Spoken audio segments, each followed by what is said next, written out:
നമ്മളൊക്കെ ട്രേഡ് ചെയ്യുന്ന ആൾക്കാരാണ്. പക്ഷെ നമുക്ക് ട്രേഡ് ചെയ്യാനായിട്ടുള്ള എലിജിബിലിറ്റി ഉണ്ടോ എന്ന് നിങ്ങൾ എപ്പോഴെങ്കിലും നോക്കിയിട്ടുണ്ടോ? ഉണ്ടെങ്കിൽ അതെങ്കിലും നോക്കണ്ടേന്ന് അറിയൂ. അങ്ങനെയാണെന്നുണ്ടെങ്കിൽ ചെറിയൊരു കഥ ഞാൻ പറഞ്ഞുതരാം. എന്റെ ലൈഫിൽ നടന്നേക്കുന്ന ഒരു കാര്യമാണ് ഇത്.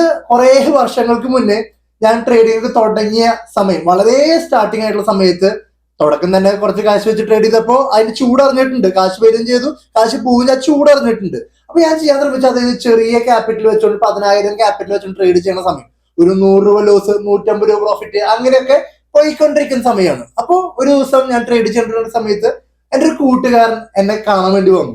അപ്പൊ അവൻ യാദൃശ്ചികമായിട്ട് കാണുകയാണ്, ഞാൻ ട്രേഡ് ചെയ്യണത് കാണുകയാണ്, ലാഭം ഉണ്ടാക്കുന്നത് കാണുകയാണ്. പറയത്തൊക്കെ ലാഭമില്ല കേട്ടാ, 100, 150, 200 രൂപ പോലത്തെ പ്രോഫിറ്റ് മാത്രമേ ഉണ്ടാക്കുന്നുള്ളൂ. അപ്പൊ അവൻ ഭയങ്കര എക്സൈറ്റഡ് ആയി.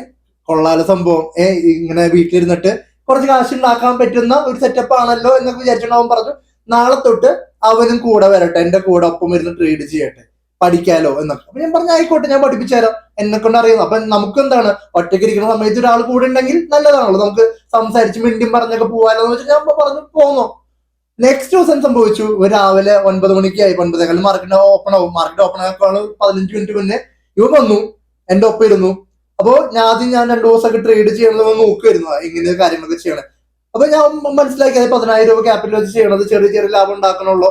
അപ്പൊ അതുകൊണ്ട് ഞാൻ പറയുന്നുണ്ട്, ഇത് വൺസ് ഇപ്പൊ പഠിച്ചു കഴിഞ്ഞാൽ ഭാവിയിൽ നമുക്ക് അടിപൊളിയാവാം. അപ്പൊ നമുക്ക് പതുക്കെ ഈ ഗ്രാജുവൽ ആയിട്ടുള്ള കാര്യങ്ങൾ ചെയ്തു പോവാം. കാരണം വലിയ ലോസും വലിയ നഷ്ടം വരുന്ന സമയത്ത് നമുക്ക് മാനസികമായി എടുക്കാൻ പറ്റിക്കൊള്ളണമെന്നില്ല. അപ്പൊ പയ്യെ തിന്നാൻ പനയും തിന്നാം, ആ ഒരു സ്കീമില് ഞാനോട് പറഞ്ഞു.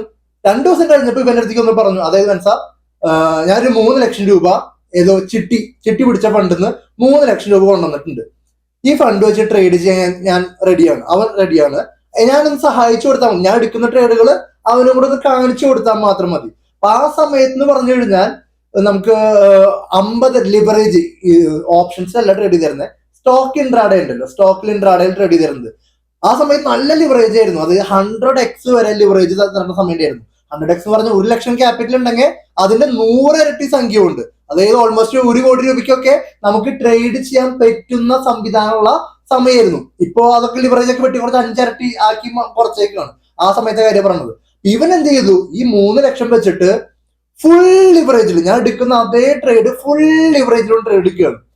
അപ്പൊ എന്താ, ട്രേഡ് എടുത്ത് ഞാൻ ടാർഗറ്റ് വരെ എത്താൻ ചിലപ്പോൾ വെയിറ്റ് ചെയ്യുന്നുണ്ടാവും, സ്റ്റോപ്ലെസ് വരെ എത്താൻ വെയിറ്റ് ചെയ്യുന്നുണ്ടാവും. പക്ഷെ ഇവൻ എന്താ ചെയ്യണമെന്ന് വെച്ച് കഴിഞ്ഞാൽ ഫുൾ ലിവറേജിലാണ് ട്രേഡ് എടുക്കുന്നത്. 3 ലക്ഷം രൂപയ്ക്ക് അപ്പൊ എത്രയ്ക്ക് 3 CR ആയിരിക്കും ലിവറേജ് കിട്ടുന്നത്, അതിൽ ട്രേഡ് ചെയ്യാണ്. ട്രേഡ് ചെയ്യുന്ന സമയത്ത് എടുത്ത ട്രേഡ് ചെറുതായിട്ടൊന്ന് നമ്മൾ ഫേവറബിൾ നീങ്ങുമ്പോഴേക്കും ഇവന്റെ പ്രോഫിറ്റ് ആൻഡ് ലോസ് സ്റ്റേറ്റ്മെന്റിൽ 10,000, 15,000, 20,000 രൂപ പോലത്തെ പ്രോഫിറ്റ് കാണുന്നത്. എന്റെ ആണെങ്കിൽ 50, 15, 30 പോലത്തെ പ്രോഫിറ്റ് എനിക്ക് കാണുന്നത്. അപ്പൊ അത് കാരണം ടാർഗറ്റിൽ എത്താൻ കാത്തിരിക്കുന്നില്ല. അതുപോലത്തെ പ്രോഫിറ്റ് കാണുമ്പോൾ സ്കാൽപ്പിംഗ് പോലെ ഞാൻ എടുക്കും ട്രേഡ്, സെയിം ട്രേഡ് എടുക്കും, പക്ഷെ ഒരു 10,000-15,000 രൂപ വരുമ്പോൾ എക്സിറ്റ് ചെയ്യും. ഇങ്ങനെ ഒരാഴ്ച ട്രേഡ് ചെയ്ത് കണ്ടിന്യൂ ചെയ്ത് പോയ സമയത്ത് അപ്പൊ ഞങ്ങളോട് പറയുന്നുണ്ട് കേട്ടോ, മോനെ കിട്ടണമെന്ന് മാത്രമല്ല, പോണ സമയത്ത് ഇതേപോലെ പോകും, സൂക്ഷിച്ചോ എന്നൊക്കെ പറയുന്നുണ്ട്. പക്ഷെ അവൻ പറയേണ്ട ആവശ്യമില്ല, നമുക്ക് എന്നാ റിസ്ക് ചെയ്യാം, ഇത് റിസ്ക് ചെയ്യാൻ ഞാൻ തയ്യാറാണ്, അതൊക്കെ അവൻ പറഞ്ഞുകൊണ്ടിരിക്കുന്നത്. ഞാൻ പറഞ്ഞ ആയിക്കോട്ടെ. പക്ഷെ എന്റെ മനസ്സിൽ വല്ലാത്തൊരു ഇതുണ്ട് കേട്ടോ, അതായത് നമ്മൾ ഇവിടെ ഞാൻ ആ ട്രേഡ് പറഞ്ഞു കൊടുക്കുന്നത്, ഞാൻ ട്രേഡ് ചെയ്യുന്നത് 10,000 രൂപയ്ക്ക്, അവൻ ട്രേഡ് ചെയ്യുന്നത് 3 ലക്ഷം വിത്ത് ലിവറേജ്. മനസ്സിലാവുന്നുണ്ടോ? എന്നിട്ട് അവൻ ഉണ്ടാക്കുന്ന പ്രോഫിറ്റ് 50,000, 20,000 രൂപയൊക്കെ, ഞാൻ ഉണ്ടാക്കുന്നത് 100, 150 ഒക്കെ. അപ്പൊ നമ്മൾ മനസ്സിൽ, ചേട്ടാ ഞാൻ ചെയ്യണത് എന്താ ചെയ്യണം, ഇവന്റെ കൂട്ടുകാരൻ ഇത്രയും പ്രോഫിറ്റ് ഉണ്ടാക്കണം, ഞാൻ പറഞ്ഞു കൊടുത്തിട്ട് ഞാൻ ഉണ്ടാക്കുന്നില്ല. മനസ്സിൽ ഭയങ്കര ചലഞ്ചിങ് ആയിരുന്നു കേട്ടാ. ഒരു വീക്ക് കഴിഞ്ഞപ്പോ അവന്റെ പ്രോഫിറ്റ്, അത് 1 വീക്കിന്റെ പ്രോഫിറ്റ് നോക്കിയ സമയത്ത് ഓൾമോസ്റ്റ് 1.5 ലക്ഷം രൂപ ഒരാഴ്ച കൊണ്ട് ഉണ്ടാക്കി. എന്റെ കണ്ണുകളിൽ പോയി, ഞാൻ ഞെട്ടി. കാരണം എല്ലാ ദിവസം ഇതുപോലെ ഒരു 10, 15 രൂപ വെച്ച് ഉണ്ടാക്കിക്കൊണ്ടിരിക്കുന്നത്. ഞാൻ ഒരാഴ്ച ഉണ്ടാക്കിയേക്കുന്നത് എത്ര, 350, 400 രൂപയാണ് ഞാൻ ടോട്ടൽ ആകെ ഉണ്ടാക്കിയേക്കുന്നത് ഒരാഴ്ച കൊണ്ട്. ഇവന് ഭയങ്കര സന്തോഷം, ഇവൻ എന്നെയും കൊണ്ട് ട്രിപ്പ് കൊണ്ടുപോകണു ഇവന്റെ ചെലവില്. കാരണം ആലോചിച്ച് നോക്കിയേ, ഒരു കൂട്ടുകാരന് അവൻ വീട്ടിൽ വന്നിരുന്നിട്ട് ഒരാഴ്ച കൊണ്ട് 1.5 ലക്ഷം രൂപ ലാഭം ഉണ്ടാക്കിയേക്കാണ് ട്രേഡ് ചെയ്യുന്നത്. അപ്പൊ ഞാനും ഭയങ്കര കൊണ്ടടിച്ച് കൊള്ളാലോ. അപ്പൊ എനിക്കും അപ്പോഴാണ് മനസ്സിലായത് ട്രേഡിങ് ഇത്രയും പൊട്ടൻഷ്യൽ ഉണ്ടെന്ന് എനിക്കും അപ്പോഴാണ് മനസ്സിലായത്. അപ്പൊ ഞാൻ ആലോചിച്ചു, നാളെ തൊട്ട് ഞാനും ക്യാപിറ്റൽ മാറ്റിയാലോ. പക്ഷെ എന്നാലും വേണ്ട, നമുക്കൊരു പേടിയുണ്ടല്ലോ.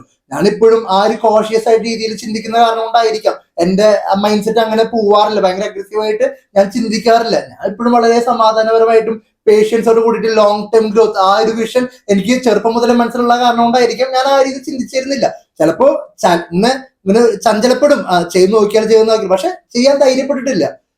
ഒരാഴ്ച കഴിഞ്ഞു, നെക്സ്റ്റ് ദിവസം ആ വീക്ക് ട്രിപ്പൊക്കെ എന്നെ കൊണ്ടുപോയി വീട്ടില് ചെലവൊക്കെ വാങ്ങി തരുന്നു, എല്ലാവർക്കും ട്രീറ്റ്, ഭയങ്കര സന്തോഷം. നെക്സ്റ്റ് ദിവസം വരുന്നു, ട്രേഡ് എടുക്കുന്നു. ആ ട്രേഡ് ആണെങ്കിൽ ഞാൻ എടുത്തു, അവനെടുത്തു. അൺഫോർച്ചുനേറ്റ്ലി ഇടുത്ത വശം തന്നെ ലോസിലേക്ക് പോയി. ഇടുത്ത വശം തന്നെ. ബാക്കിയുള്ള ട്രേഡുകളൊക്കെ പതുക്കെ പ്രോഫിറ്റിൽ കയറിയിട്ട് ഇങ്ങനെയൊക്കെ പോയിരുന്നു. അപ്പൊ ഇവൻ സ്കാൽപ്പിംഗ് പോലെ കാരണം കൊണ്ട് പെട്ടെന്ന് എക്സിറ്റ് ചെയ്ത് പോവായിരുന്നു. ഇതാണെങ്കിൽ ഇടുത്ത വശം താഴേക്ക് ലോസിലേക്ക് പോയി. ലോസിലേക്ക് പോയപ്പോ എനിക്ക് എന്തായിരുന്നു 100 രൂപ ലോസ് ഒന്നും ഞാൻ എക്സിറ്റ് ചെയ്തു. ഇവൻ എന്ത് ചെയ്തു? ആ ലോസും പിടിച്ചിരുന്നു.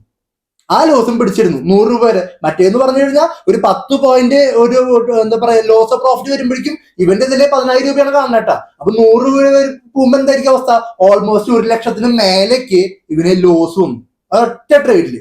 ഇവന്റെ കണ്ണൊക്കെ ഉണ്ട് മഞ്ഞ കളർ, ഇങ്ങനെ ചോന്ന് ഒരു എന്താ പറയാ നാഗവല്ലിയുടെ ആ ഒരു രൂപം ഉണ്ടല്ലോ, ആ ഒരു രൂപം. ഞാൻ ആദ്യമായിട്ടാണ് അത്രയും വലിയ ലോസ് അവനിൽ കാണും. അതായത് ഒരാഴ്ച കൊണ്ട് എന്താണ് ഉണ്ടാക്കിയത് അത് മൊത്തം പോവുകയും ചെയ്തു. അതിനുശേഷം ഇവന് പിന്നെ തിരിച്ചു പിടിക്കണം, വാശി, റിവെഞ്ച്. ഞാൻ പറഞ്ഞിട്ട് പൊന്നമോനെ നിർത്തിക്കോ, ട്രേഡിംഗ് കൂടെ നിർത്തിക്കോ, നീ ഇങ്ങനെയാണ് പോണേന്നുണ്ടെങ്കിൽ ഇട്ട ക്യാപിറ്റൽ മുന്നിൽ പോവും. അവന് ഒരു രക്ഷയില്ല. വീണ്ടും ട്രേഡ് ചെയ്തു, ഒരു 50,000 കളഞ്ഞ്. ചുരുക്കി പറഞ്ഞ ഇട്ട ക്യാപിറ്റൽ മൊത്തം ഉണ്ട് കളഞ്ഞ് വൈപ്പ് ഔട്ട് ആക്കി. അതോടുകൂടി ഞാൻ തീരുമാനം എടുത്തു, ഇനി ഒരു കൂട്ടുകാരനും ഞാൻ ഇതുപോലെ ഫ്രീ ആയിട്ട് എന്റെ അടുത്ത് വന്നിരുന്നിട്ട് ഡാ ചെയ്തോ എന്ന് ഞാൻ പറയത്തില്ല. കാരണം ട്രേഡിംഗ് എല്ലാവർക്കും പറഞ്ഞിട്ടുള്ള പണിയല്ല.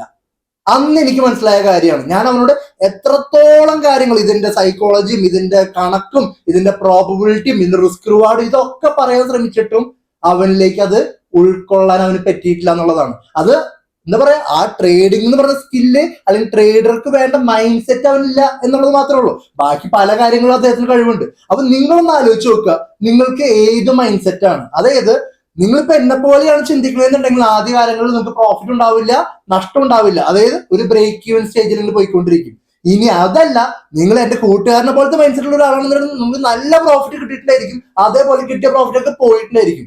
ആ ആൾക്കാരെ എത്രത്തോളം നാള് മാർക്കറ്റിൽ ഉണ്ടാവും എന്നുള്ളതിന്റെ ഒരു എന്റെ അനുഭവത്തിൽ നിന്ന് എന്റെ ലൈഫിൽ ഞാൻ കണ്ടേക്കുന്ന എക്സ്പീരിയൻസ് ആണ് ഞാൻ പറഞ്ഞത്. അപ്പൊ നിങ്ങൾ ചിന്തിക്കുക, നിങ്ങൾക്ക് ഒരു ട്രേഡറിന് ഏത് മൈൻഡ് സെറ്റാണ് വേണ്ടതെന്നുള്ളത് ഈ കഥ നിങ്ങൾക്ക് മനസ്സിലായിട്ടായിരിക്കും. ആ കാരണം കൊണ്ട് തന്നെയാണ് ഇത്രയും കൊല്ലം കഴിഞ്ഞിട്ടും ഈ കഥ പറയാനായിട്ട് ഞാൻ നിങ്ങളുടെ മുന്നിൽ മാർക്കറ്റിൽ ഇപ്പോഴും അവൈലബിൾ ആയിട്ട് ഇരിക്കുന്നത്. അപ്പൊ നമുക്ക് വേണ്ടത് സർവൈവലാണ്, മാർക്കറ്റിൽ നിലനിന്ന് പോവാന്നുള്ളതാണ്. അപ്പോ നിങ്ങൾക്ക് ഈ കഥ ഇഷ്ടപ്പെട്ടിട്ടുണ്ടെങ്കിൽ, നിങ്ങൾക്ക് ഈ ഇതിൽ എന്തെങ്കിലും ഇൻഫോർമേറ്റീവ് ആയിട്ട് തോന്നിയിട്ടുണ്ടെങ്കിൽ ലൈക്ക് ചെയ്യുക.